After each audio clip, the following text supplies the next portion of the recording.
family. Welcome back to Dark Woke, your direct link to all things politics, comedy, and culture. I am your host, Janaya Future Khan, champ yapper and frequent nuisance in the activist and comedy worlds. Let's get dialed in. But just before we jump, Dark Woke is a self-funded, self-produced show. We're on Patreon/Dark Woke. I am so grateful for all the support and for you just taking the time to listen. All right, we have a stacked agenda, but I need to tell you how I really thought that I was going to have to sneak into John Stamos's house to meet Stacy Abrams. Okay, so here's the story, guys. I was a +1's +1. I don't get invited to things anymore because I didn't sell out. And I don't say that with pride. I should have sold out. Do you understand?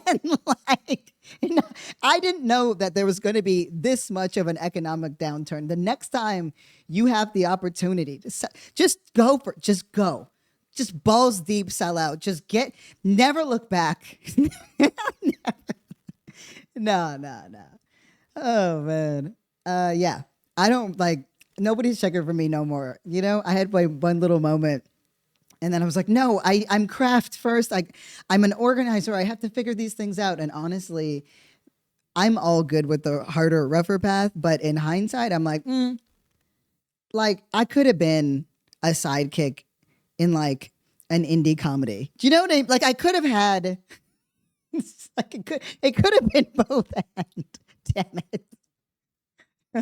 It's okay. We all know that diversity is not in yet. Unless we're talking about the Super Bowl and my Super Bowl, which is the Westminster Dog Show. Let's go. I did record it because I was out this evening. So I was like, I'm a +1's +1. So I was like, I don't know if I'm going to be able to get in. So quick story. Stacy Abrams, for those of you who can't quite recall or don't know who I'm talking about, ran for governor of Georgia, and she had the election stolen from her. She's a Black woman. She's brilliant. Really ran this wonderful campaign, right? She's a former, Georgia representative, and she ran this brilliant campaign that was people first. There was wonderful Black organizers in Atlanta. She's smart. She had talked about having student debt, talked about being a single woman. She also moonlights as a romance novelist. Which is one of the best things I've ever learned. She's a lawyer and, and a voting rights activist. And I met Stacy Abrams back in, I think, 2016 or 2017 when I was doing this media training for Channel Black, because I kept coming across, I traveled to a lot of places, a lot of protests, and I kept ending up in front of the camera. And I just came across as the absolute most Black militant nignog you've ever seen in your life. Nobody explained to me that you have to smile when you're on camera or use circle hands. I just didn't know that was the thing. I would enter the camera with my hands behind my back like an ancient Chinese man, anyway, so I didn't know if I was going to get into this thing, but I wanted to know what Stacy Abrams has been up to, because we have not stayed in touch, and we could use Stacy Abrams, but knowing somebody like her, I'm like, she doing stuff. She's got to be doing stuff. What is she doing? So this event had to do with an organization that they were the one that were hosting it, called Rewiring America. Wow. I said rewiring America, which is a strange name for an org, but it does exactly what it says. And it's connected to the fires in Altadena and the Palisades, but primarily in Altadena because of the Black and brown families who had been whose homes had been incinerated.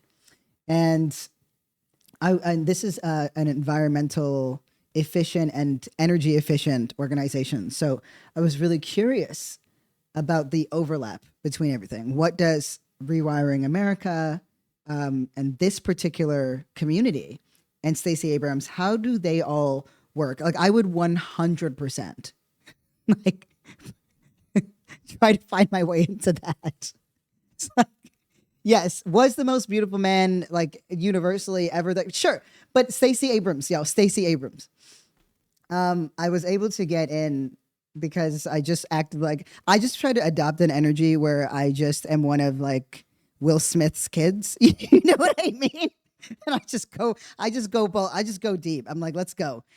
Anyway, it's all good. I got in, and it was a really beautiful conversation. I'm going to try to keep this short, but because so much of what we've been talking about is economic populism and the need for it, and what kinds of resourcing we could look at. I mean, if we know what type of administration we currently have in Elon Musk and in Donald Trump. They are eradicating every kind of social program, every kind of public good, every kind of research. They attack expertise, they attack science. Everything is about extraction and extraction and extraction. And even before that, we lived in a country where Republican senators would often reject state funding, despite the fact that it negatively impacted their constituents. And, you know, so Stacey Abrams has been doing some work with rewiring America. And, I wanted to know what the hopes were with Altadena and ensuring that Black and brown families come out whole as much as one can after losing their home. So it was just a fascinating thing. I'm going to try to keep this really short, but they did. So she came in and really was like, did the Stacey Abrams thing, like just boom, boom, boom, boom, boom. And she'd done it with rewiring. So she was, fuck, I'm never going to be able to say that org. Did you hear it? Did you hear me like flub it again? Wait, did I mention? Hold on. Did I mention that a black dog won the Westminster show, my Super Bowl? Yeah, we're winning. We're winning everywhere. Okay, Monty, the giant schnauzer. Yeah, Nignog. Yeah, we're coming back. Anyway, that's my Super Bowl. So they had done these, getting people to care about the electrical in their home when people can't pay their rent. They don't own the homes, or when they do, you're working 18 fucking hours. You can't, your grocery bills, your insurance, your cost of living. Like there's so many factors. And then also just having somebody you don't know who walks into your house and says, hey, I got this thing. It just sounds like a scam, right? It feels like a scam. There's not a lot of trust when you say that this is, it's through a government rebate or whatever. It still costs some money up front. And that is a massive barrier. Then you add the fact that there are permit issues, manufacturers, state and local government often have to, there's that permitting system alone is impossible, let alone navigating insurance. Oh God, the barriers are, exhaustive, but rewiring had done with Stacey Abrams' oversight. Work in areas like DeSoto, Georgia, right? So this is a place that has a $21,000 median income. $21,000 a year median income. It's 60% Black, 20% Latino, right? The rest is largely like, poor white people. This is rural America. This is the rural South, right? For places like fucking, there's toxic air, right? Like think of Cancer Alley, right? An 85-mile stretch of communities along the banks of the Mississippi River between New Orleans and Baton Rouge. So let's get to DeSoto, Georgia for a second, though. So they chose 70 to 125 homes were serviced, right? 70 to 125 homes. And that it could have been more, but a lot of people did not. People need to see things to you know what I mean? There's a lot of factors that go into resistance, and a lot of it has to do with just trust. And just think about the fact that these are areas where there are rural hospitals. The electrical in those hospitals are also terrible. Communications is just not possible in that kind of place because there's no infrastructure set up for it. So they did this work in 70 to 125 homes. And the personal stories that she was telling from that made me understand that while we do this culture work, sure, but the work speaks for itself. Let the work transform and change people's minds. We are service providers, and I think it's always about, to me, one of the most transformative things while we do this culture work, while we organize and, you know, yap and march and, you know, the things that come up organically. What always does the best kind of talking is just the fucking work itself, when we're actually able to provide a service, because people can yell all they want, but when you are handing bread, right, when you are putting money in people's pockets, that means something. That speaks for itself. We don't need to wax poetic all the time. So it just reminded me of that. And I have been longing, like all of you, for, like, you know, some more of a political home. And I'm so glad that we can create that for and with each other, because I can't do things like, oh, like, me. That's what memes are for. Me, right? We don't need to, that's not who we are. So it was I learned a lot. This is an area of work I want to change, but just the difference between, you know, a bill that's a $250 electrical bill, right? Because it's also more expensive in rural areas. Think about how much that takes away from a person whose median income is $21,000 a year. That's a massive difference in quality of life. Your air purifiers can run, your heating can run, right? A kid can go to football practice with that money saved. And these were the stories that I got tonight, sorry. You know, I was also this is me bragging a little bit, but Stacy Abrams remembered me. Okay, that's my brag. I'm done now. Also, I think that she just does. I think she remembers everything and everyone. She's very cool. And hasn't stopped working. And that's just it. Just because we can't see people doesn't mean that they're not working. And I really fuck with that. Now we can get into some of the top lines in the news, because this has to do with everything, right? This has to do with everything that we have been talking about. I want to just play this clip that is... This is one of the state reps, Maxine Dexter. And this is her talking shit on the Trump administration. This has nothing to do with anything. I just want to play this.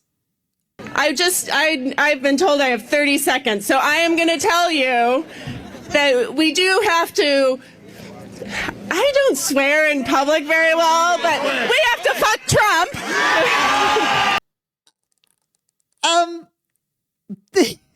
I'm so behind what she's saying.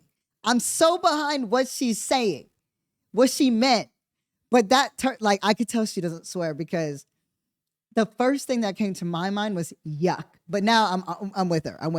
I wanted to get us fired up for this next part, because this one, the story was good, the anecdote was good, but now we got to get into some of the new shit. I just got to get us fired up. But she's so cute. She's so cute for saying that. We've got to fuck Trump. Can you imagine being that bad at swearing? What an adorable, wonderful person.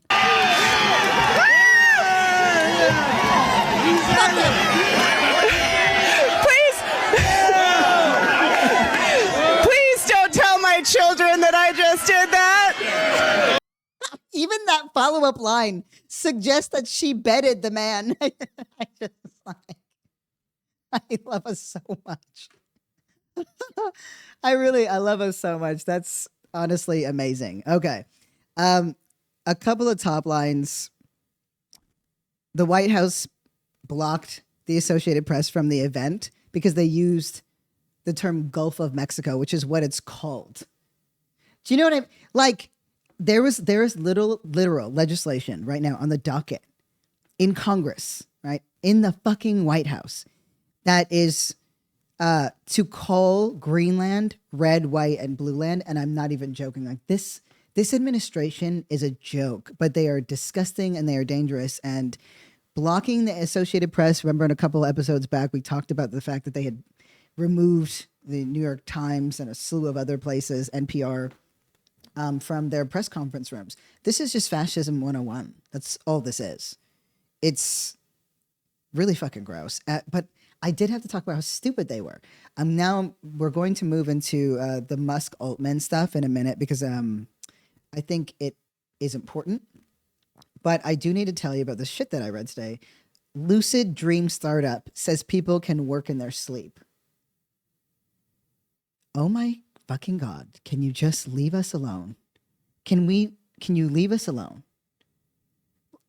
They're saying that it could help workers practice demos or perform creative problem solving. This is severance. We know this, right? This is severance. And I just started to think, like, the company's called Prophetic Halo. They're quote, a non-invasive neurostimulation device. Nope. Just nope. I saw that episode of Rick and Morty. Okay. But just to go back to the severance reference, with innies and outies, just can you imagine if your outie, I guess, which that's when you're supposed to be sleeping. Can you imagine if your outie was like a basic bitch? What if your outie was a Republican? I couldn't, just for that reason alone. Like, what if my outie was just a regular light skin? Oh God. Oh, that just talks about how they just feel like they never fit in anywhere. Like, shut up. Nobody does. Oh my God, I hate it so much. Okay, sorry. What if your outie was embodied like the worst personality traits? Like, what if your outie was like a pick me that just like hates girls? What if your outie loved Elon Musk? Ooh, okay. Oh God, yeah, yuck. Okay, but also the workaholic in me, you guys. I'm like, give it to me. I would take it. Give it to me right now. The conspiracy part in my brain will not let it happen. But also, if somebody gave, I would use it. If I could keep working even in my sleep, I want it. Anyway, this is not. It's like it just feels like a cash grab. Like they're just capitalizing on the deep human need for meaning and purpose. Like. It's like, I'm sorry, but indigenous peoples, healers, this has already been, lucid dreaming has already been perfected. It's meant to be spiritual. It's meant to increase connectivity to land, to self, to other people, right? So just like, just imagine, this is literally capitalism capitalizing on the deep need for the need for meaning and purpose in our lives, which is what capitalism strips from us in the first place, and then it packages it and sells it back as a lesser version, just full of weird stuff like processed meats. Which, you know what? That's honestly all this administration. Okay, something happened in my brain, and I was going to say something that made zero sense. This is what happened in my brain. I have always detested the fact that baloney is spelled the way that it's spelled. Bologna. Why is it? It's baloney. It's baloney. Spell it the way it sounds. That's honestly as far as this administration is qualified to do. Change legislation to spell baloney the way it's meant to be spelled. That's it. That's how qualified this administration is. Okay. Anyway. The press conference that happened today, right? Elon Musk was standing in the Oval Office while President Donald Trump sat at the desk. There's significance to this. So there was a very important press conference that happened. And I want to be clear that, so this is happening. Elon Musk has gutted consumer protections, right? He's absolutely taken the committee for a responsible federal budget. He's gutted the Department of Education, which we're going to talk about tomorrow, and its implications. Every kind of public good, public protection, and already, right? I want to remind us that based off of the first Trump administration alone, the deregulation of corporations, right? What does deregulation mean? It means toxins. It means like we're fucking eating and consuming toxic things all the time. The increase of salmonella. People are dying from eating fucking cantaloupes and organic carrots because of E. coli and salmonella. Processed meats, boarhead. I fuck up a turkey sandwich every day, just about, if I can. That's a lie. I don't eat consistently enough, but I'm trying. I'm trying really hard. I'm trying really, really hard. I'm drinking millennial insure at this point. Yeah, but they closed. They closed one of their facilities. Like you've got contaminants in quarter pounders, which I'm sorry, but fucking cantaloupe's the weakest of fruit, and a quarter pounder does slap occasionally, right? But full of garbage. That's a terrible way to die. Unacceptable. That's like having a bear fall on you. Another callback to a former episode, but there's episodes where I've covered all this in depth. But to just give you an idea, like if you have been wondering why are there so many recalls all of a sudden on everything, it's because of that first era Trump administration. So imagine when these protections are removed entirely, that we are seeing oligarchs, corporations, billionaires, multi-millionaires, right? All working together to poison us, poison the air, poison the water, poison the food, right? And so that's where that tie-in of the electrical kind of starts to make sense, where you're like, oh, energy efficiency, safety, air pollutants, like having proper air filtration in your home, right? Having safe pipes to drink water from, having hot water when you need it. Like these basic things that a lot of Americans are already denied, could become far worse. And so I'm looking at this as, oh, how do I expand? This is our research era, right? This is our learning, growing, scheming, plotting era. We are in a moment in time, right? We're in a moment in time where they're doing the whole muzzle velocity thing, where they're just inundating us with shit, but really they're working towards very specific goals. Our job is to not freak out. Freakouts are, I've had some crash outs, but I saw on TikTok this great line, like, you got to crash out to lock in. Okay. So for everybody else out there who's going girl interrupted, we are doing it together. I will jam this into my aorta right now. Yes, I'm pointing to my neck. Those girls got it. They understood. But anyway, and then you read something like this thing. Okay. So I read this thing today. I'm about to get into, okay, you know what? I'm going to jump into that, but let me get into the press conference. The significance of the press conference is that they were defending Doge and what Doge was doing. That suggests that all of the blocks that have been happening with federal judges, right? And there are limits to that, but that's okay. This is buying us the time that we need.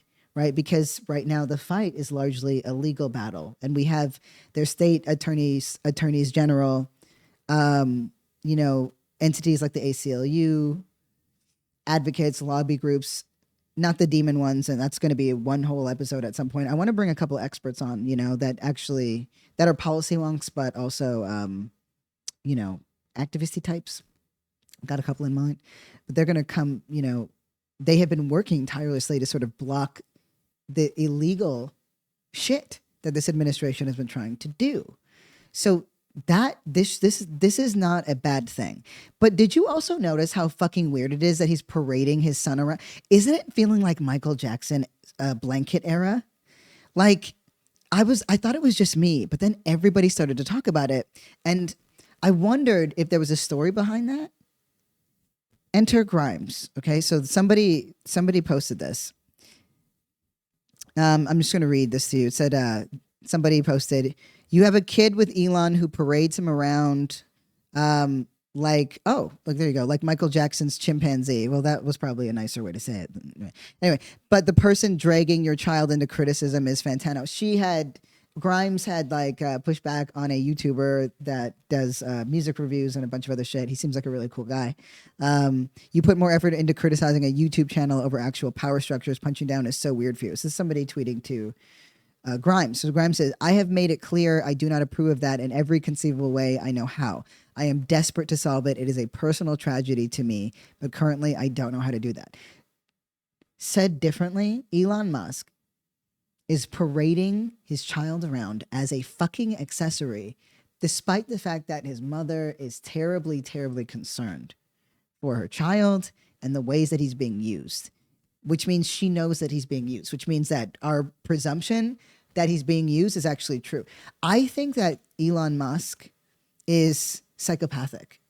I don't think he has any morality, any sense of, I don't think he feels anything.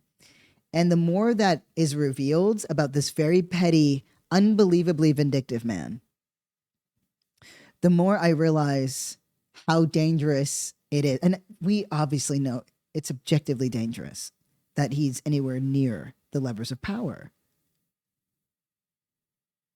But very much like J.D. Vance, there's nothing in there. There is no line they won't cross. There's no sense of purpose. There's no sense of meaning. These are dangerous, dangerous people. And I can't wait for us to beat their motherfucking ass because they're not smart. We want to think that they are.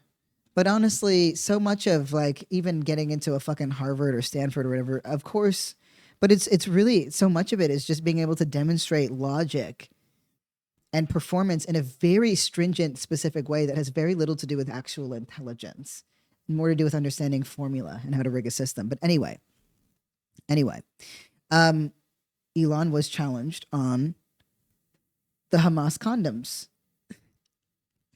I can't say that with a straight face. I have a punch up from my Hamas OnlyFans joke, which was it's a reference I won't make anymore, but to 9/11, you know, because I bet you there's some 9/11s in Hamas. Okay, sorry, I did it. Bad. Okay.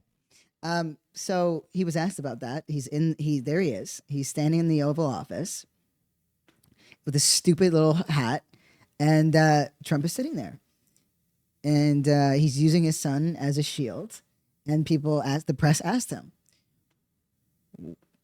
this thing that you said about Hamas spending $50 million in condoms was not correct. And his response was, some of the things that I say will be incorrect. Huh? Like, what? So, what is happening with Elon Musk and Sam Altman and Open A.I, right? Let me just play this for you right here. Because so they've been having, okay, so let me just tell you really quickly what happened. Elon Musk made an unsolicited bid for Open A.I, right, for $97 billion.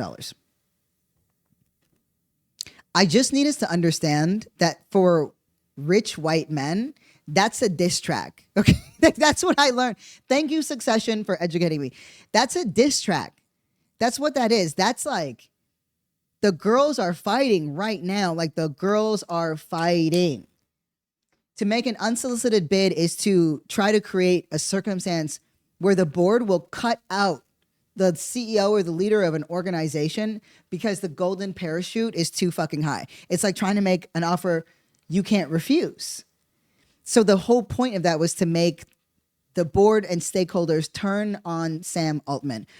I want to be really clear. Neither of these people are good actors, but I think that we have to find a way to break Musk out of the way. Like we have to find a way to cultivate a breakpoint between Donald Trump and Elon Musk.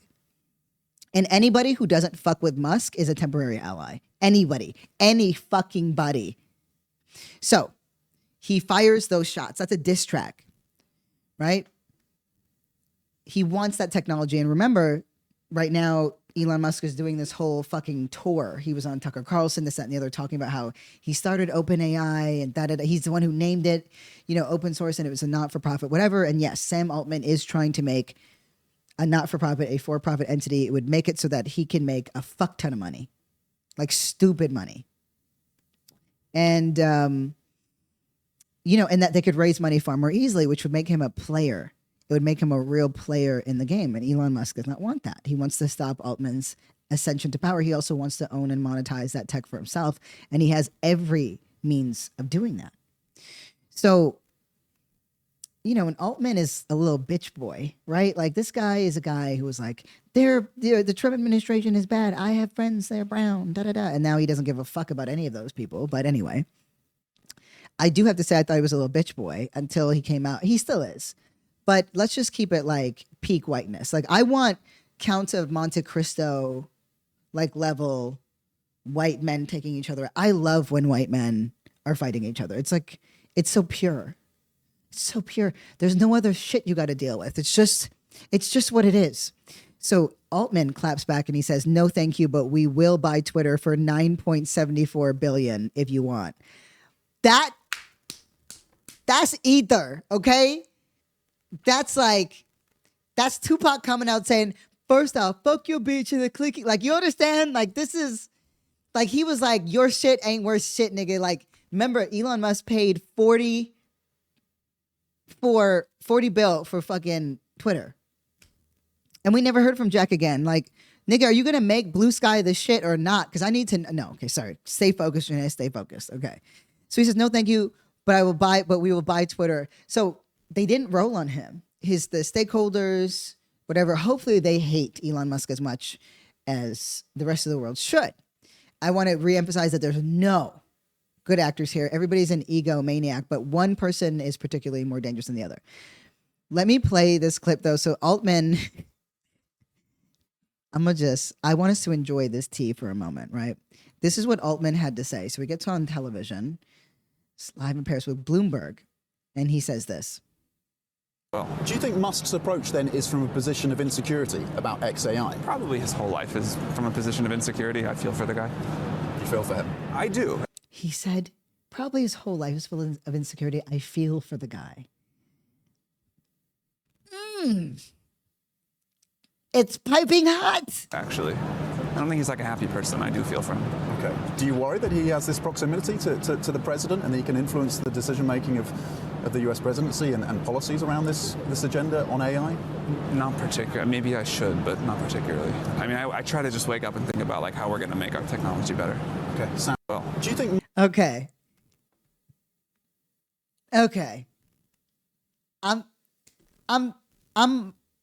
I'm rooting for Altman a little bit here. I'm rooting for anybody that is an enemy of Musk. When I understand the levels, right? Because I actually think that that's an accurate statement. I don't think Musk feels anything outside of when he fucking takes his ketamine nasal spray every fucking other hour. I don't think he feels anything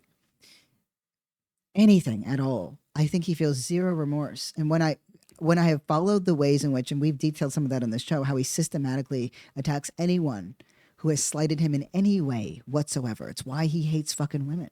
They're never around him. They can't stand him. He can't stand them. And it's really fascinating, but something is happening because he's on the back foot and now he's cut the Trump administration. They canceled $900 million in contracts overseen by the Institute of Education Sciences, which partners with scientists and education companies to compile and make public data about schools each year. The cracks are going to start showing that farmers who I mentioned yesterday, who can't, like, they literally owe money now. They fronted money and now they owe money.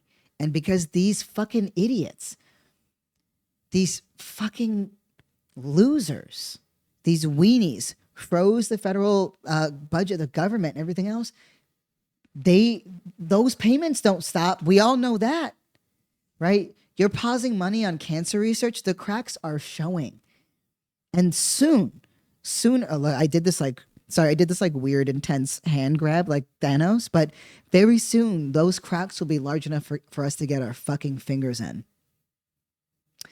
I don't know if it's the hour, but that felt weirdly sexual. Sorry. Sorry. What I'm saying is, we are studying the landscape, but a lot of these things are going to reveal themselves. You know, the attacks on public broadcasting, the attacks on any public good, right? Trying to take away the weather app. Think about the fact that how the fires spread, the droughts, the fucking hurricanes, the tornadoes. They want to privatize the weather app, which is an episode I covered way back. I can't remember, but it has weather in it, so you can find it easily. But, you know, and that there's a great article on Scientific American that details how challenging that would actually be. But the point is that they're not going to do anything unless they can make an exorbitant amount of money on it. Why would they want to privatize weather? So that they can capitalize on natural disasters. They'll get that information before the public does. Make their little fucking stock arrangements while people literally die and then tell us. These are demons. Okay, sorry. it got late, and I'm just like, when we start getting, it's just the girl interrupted. I'm like, yeah, reel it in. Um, I went off there. Sorry. Why don't? There is one thing I want, and we're going to talk about it more tomorrow. Right? There was a great article on Politico about how the economy is so strong. And it goes back to the conversation I was just talking about, rewiring, Altadena, the work that Stacey Abrams did, the service work we have to do. That just says that the way that Democrats use data to talk about the economy was actually not correct. So that's a little seed that I'm planting for tomorrow's episode. But right now, I'm yapping once again. So let me just hit. I hope that I didn't win. I hope that story was good. It's always good to know where our heroes. What are our heroes up to? What are our heroes up to? But why don't I hit that question for the question of the day right quick?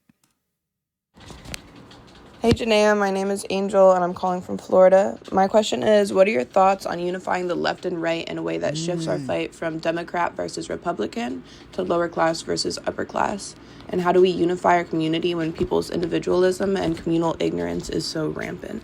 Okay, well, this is a fucking banger of a question. Holy shit. What? Yes. Okay. So I think it's a show don't tell.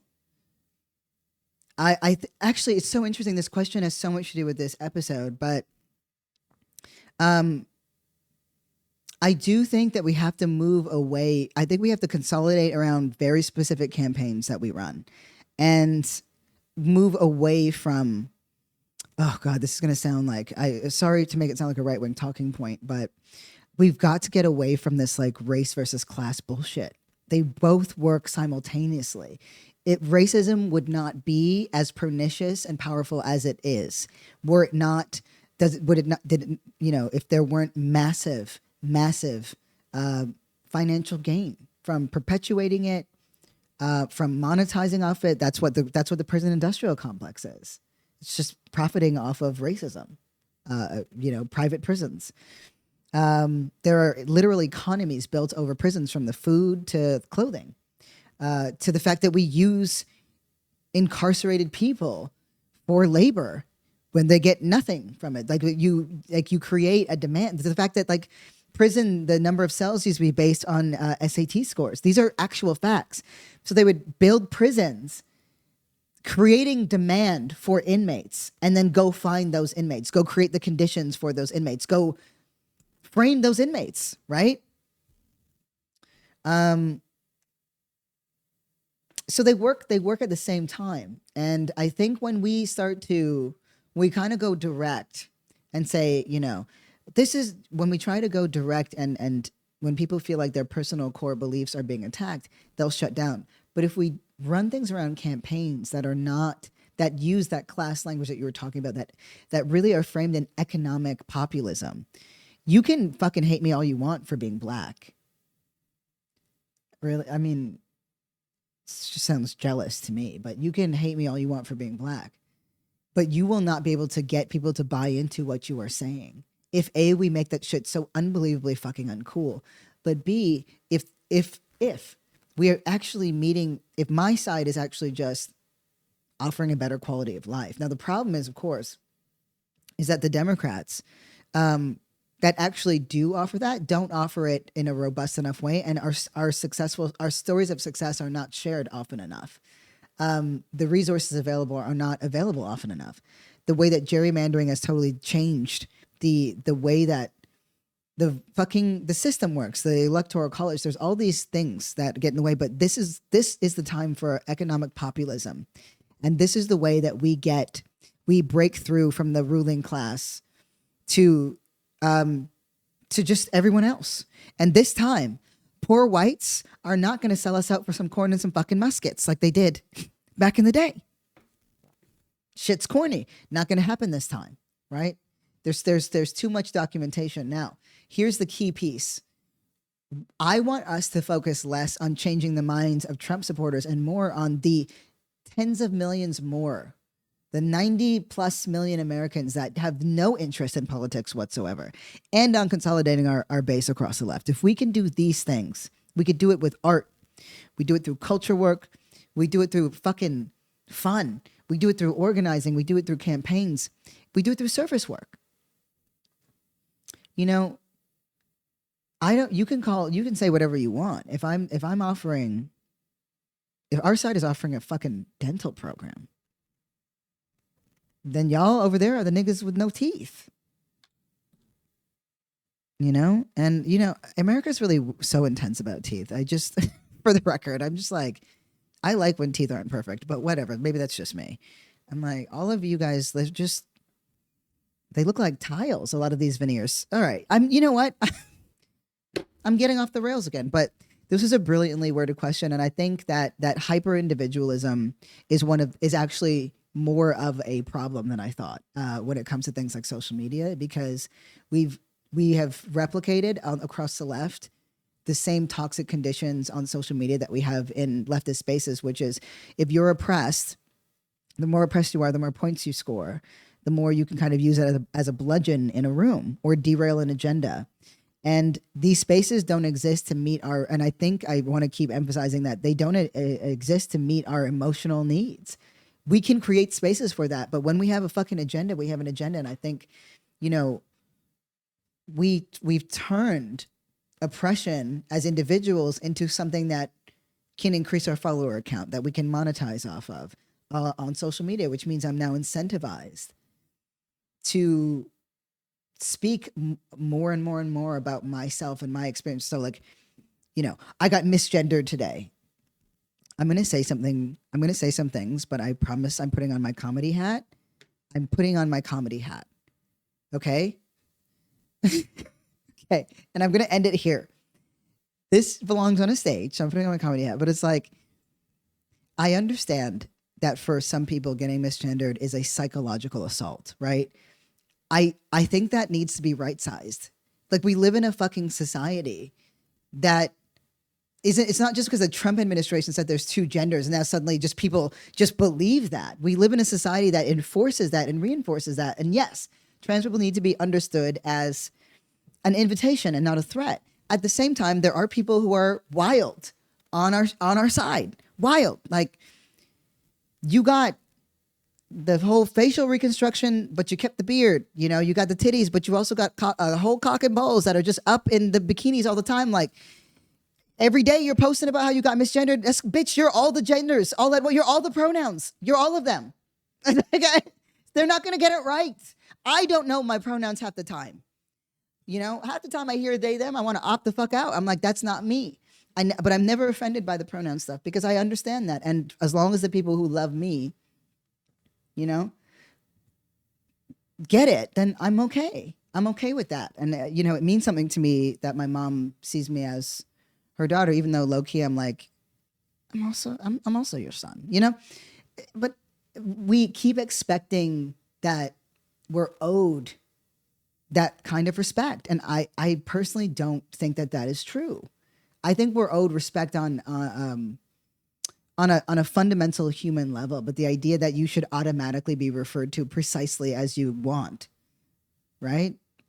I want